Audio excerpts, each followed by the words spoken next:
itu Izana mati karena dibentak istrinya.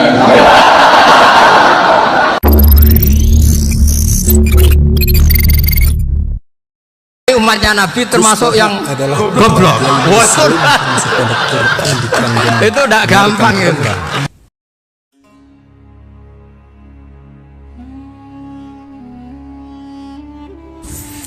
Kapura masuk pondok pesantren Al-Quran Desa Narukan, Kecamatan Kragan, Kabupaten Rembang.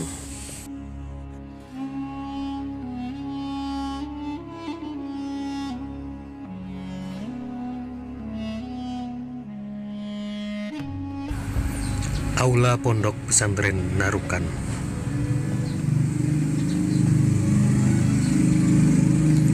Kiai Nur Salim adalah murid dari Kiai Arwani Kudus dan Kiai Abdullah Salam Kajen Pati, Jawa Tengah.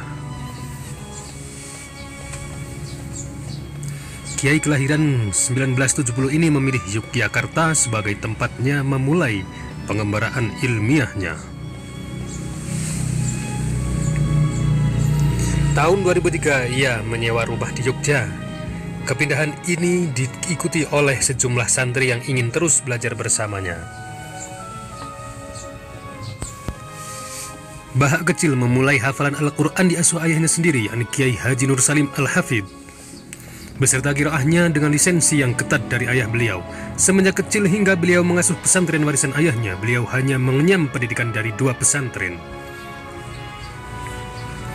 Menginjak usia remaja, sang ayahnya menitipkan Dus Bahak untuk mondok berkhidmah kepada Syekh Maimun Zubair di PP Al-Anwar Kerangkan Sarang Remeng, sekitar 10 km arah timur dari desanya, yakni Narukan. Di Al-Anwar inilah beliau terlihat sangat menonjol dalam fan-fan ilmu syariat seperti fikih, hadis, dan tafsir. Hal ini terbukti dari beberapa amanat prestisius keilmiahan yang diemban oleh beliau selama mondok di Al-Anwar Rembang, seperti Rais Fathul Mu'in dan Ketua Ma'arif di jajaran pengurus pesantren Al-Anwar. Selain menghatamkan hafalan kitab Fathul Mu'in dan kitab-kitab gramatika Arab seperti Imriti dan Alfiyah Ibnu Malik, di PP Al-Anwar ini pula beliau menghatamkan hafalan Sahih Muslim lengkap dengan matan, rawi, dan sanadnya. Bahkan tiap-tiap musyawarah yang akan beliau ikuti akan serta-merta ditolak oleh kawan-kawannya sendiri. Sebab beliau dianggap bukan level santri pada umumnya karena kedalaman ilmu, wawasan, dan banyaknya hafalan Gus Bahak. Pernah suatu ketika ayahanda menawarkan beliau untuk mondok di Rusaifah atau Yaman.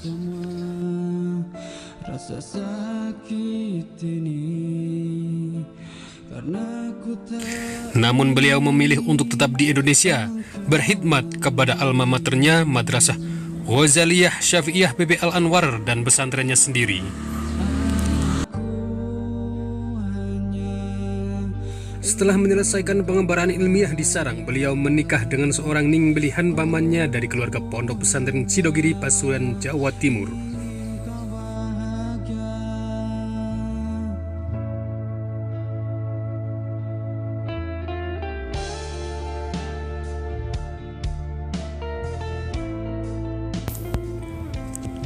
Menariknya, saat beliau berangkat ke pesantren Sidogiri untuk melangsungkan upacara akad nikah yang telah ditentukan waktunya, beliau berangkat sendiri ke Pasuruan dengan menumpang bus reguler alias bus biasa kelas ekonomi. Kesederhanaan beliau bukanlah sebuah kebetulan, namun merupakan hasil didikan ayahnya semenjak kecil.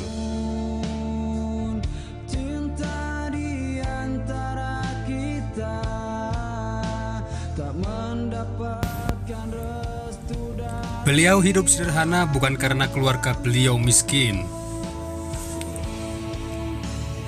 Saat dikonfirmasi oleh penulis perihal kesederhanaan beliau itu, beliau menyatakan bahwa hal tersebut merupakan karakter keluarga Quran yang dipegang erat sejak zaman leluhurnya.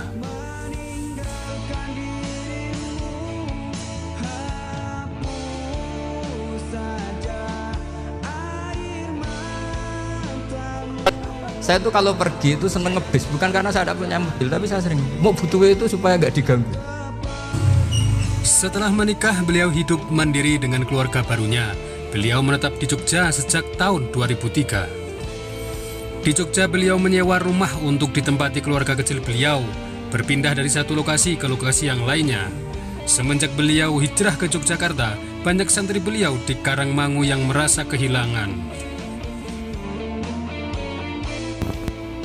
Hingga pada akhirnya mereka menyusul beliau ke Jogja dan urunan atau patungan untuk menyewa rumah di dekat rumah Gus Baha. Tiada tujuan lain selain untuk tetap bisa mengaji kepada beliau. Ada sekitar 5 atau 7 santri Mutakhorijin Al-Anwar maupun MGS yang ikut beliau ke Jogja saat itu.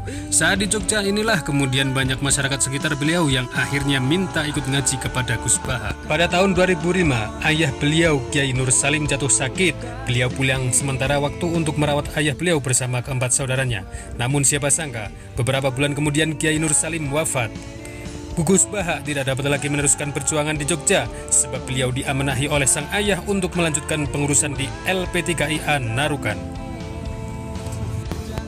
Santri-santri beliau di Jogja meminta Gus Baha kembali mengajar di Jogja. Hingga pada gilirannya beliau bersedia, namun hanya 1 bulan sekali, dan itu berjalan hingga sampai sekarang. Selain mengasuh pengajian, beliau juga mengabdikan dirinya di Lembaga Tafsir Al-Quran UII Yogyakarta. Di UII, beliau adalah ketua tim Lajnah Mushaf UII. Timnya terdiri dari para profesor, doktor, dan ahli-ahli Al-Quran seperti Profesor Dr. Quraisy Shihab, Profesor Zaini Dahlan, Profesor Sohib, dan para anggota Dewan Tafsir Nasional lainnya.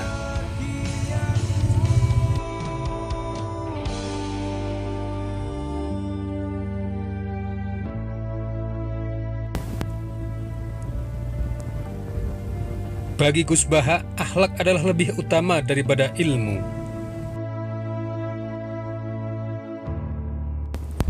Suatu kali beliau ditawari gelar doktor honoris causa dari UII, namun beliau tidak berkenan. Dalam jagat tafsir Al-Quran di Indonesia, beliau termasuk pendatang baru dan satu-satunya dari jajaran Dewan Tafsir Nasional yang berlatar belakang pendidikan non-formal dan non-gelar, yakni pondok pesantren. Meski demikian, kealiman dan penguasaan keilmuan beliau sangat diakui oleh para ahli tafsir nasional. Hingga pada suatu kesempatan pernah diungkapkan oleh Profesor Quraisy Shihab bahwa kedudukan Gus Baha di Dewan Tafsir Nasional selain sebagai mufassir, juga sebagai mufassir fakih karena penguasaan beliau pada ayat-ayat ahkam yang terkandung di dalam Al-Quran. Posisi beliau selalu di 2 keahlian, yakni sebagai mufassir seperti anggota lajnah lainnya, juga sebagai faqihul Quran yang mempunyai tugas khusus mengurai kandungan fikih dalam ayat-ayat ahkam Al-Quran. Karena kealimannya, Gus Baha juga saat ini menjadi Rais Suriah PBNU.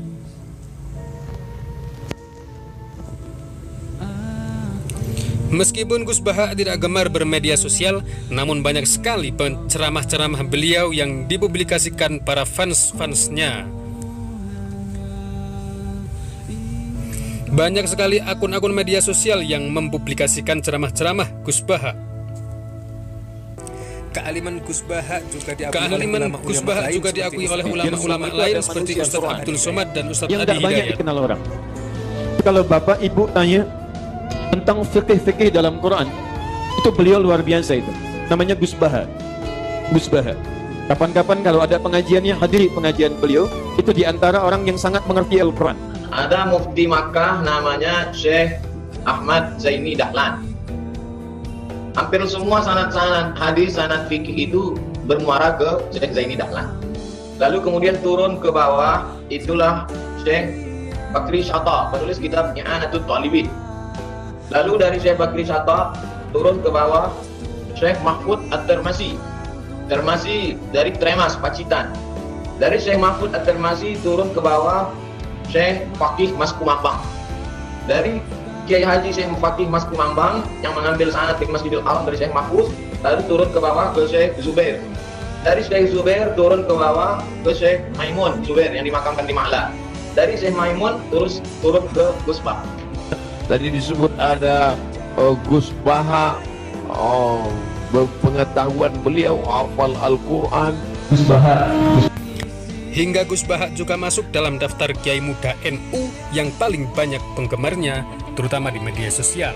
Karena ceramah-ceramah beliau selalu disampaikan dengan selingan canda dan Dan tawa. saya meskipun Hal itulah itu yang serius. membuat audien tertarik dan Bedanya orang lebih alim mudah sama memahami itu isi ceramah Gus Baha. Kalau orang alim itu guyon itu masih bener, masih serius. Guyon saya tuh lebih serius ketimbang serius Anda. Kabar duka datang dari keluarga Gus Baha. Rabu 15 April 2020, sang ibunda Hajah Yuhanif berpulang ke rahmatullah pada usia 74 tahun. Tadi saya di kamar sama beliau berduaan. Biografi Ini Kiai Mbah Haji jadi wali di Baharudin sini. Nur Salim Aku atau Gus webak. Baha. Semoga menambah kecintaan kita Cocokkan lah. kepada para ulama. Nah, kenapa saya akhir-akhir ini gulirkan daftar wali? Kenapa? Saya ini resah ya, orang sudah ingin dicintai pejabat, dicintai tetangga, dicintai teman. Tapi kadang-kadang orang lupa lagi dicintai apa. Makanya saya meskipun guyon, tapi ini amdan, bukan sahwan. Supaya orang punya cita-cita lagi jadi wali, ingin dicintai Allah. Kita ini terlalu lama ingin dicintai makhluk, Bu Yau naik kelas sedikit. Ingin dicintai Allah Subhanahu wa Ta'ala. Meskipun saya guyon, tapi tadi guyon saya tuh lebih serius ketimbang serius Anda.